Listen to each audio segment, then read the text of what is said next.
তো এই এলাকা থেকে আমি মনে করি যে আপনার ঢাকা কলেজ, সিটি কলেজ, সাত কলেজ এগুলো ঢাকার বাইরে নেওয়া উচিত।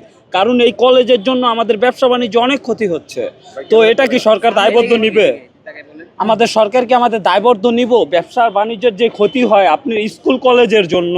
তো এই ঢাকা কলেজ, সিটি কলেজ আজকে থেকে না, বিগত আমার জন্মর 28 বছর ধরে আমি দেখতেইতাছি এই গ্যাঞ্জাম। তো সরকার চাইলে, বর্তমান সরকার চাইলে এগুলো ঢাকার বাইরে সেট আপ করতে পারে। তো আমাদের অনেক প্রবলেম হয়। তো এখানে এই কলেজের জন্য কিন্তু চাঁদাবাজি হয়, এটাও কিন্তু প্রশাসনিক করতে পারে না। সব মিলাইয়া নিউ মার্কেটটা ব্যবসায় আপনার সব খারাপ ব্যবস্থা করতেছে এই কলেজের জন্য। তো আমরা চাই সাধারণ ব্যবসায়ীরা যে নিউ মার্কেট শান্ত শ্রেষ্ঠ থাক, কারণ এখানে অনেক লোক আসে মার্কেট করতে, শপিং করতে, অনেক ব্যবসায়ীদের টাকা পয়সা খাটানো আছে।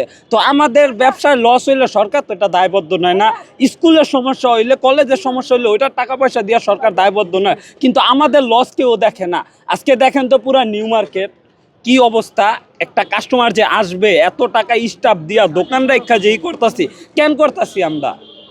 তো এটাই আমার সরকারের কাছে প্রশ্ন, মাননীয় প্রধান উপদেষ্টা, আপনি এই কলেজ দুইটারে আপনি ঢাকার বাইরে শিফট করেন, নালে আপনি ব্যবসা বাণিজ্য এখান থেকে উঠাই দেন, নিউ মার্কেট থেকে দুইটারে একটা করেন।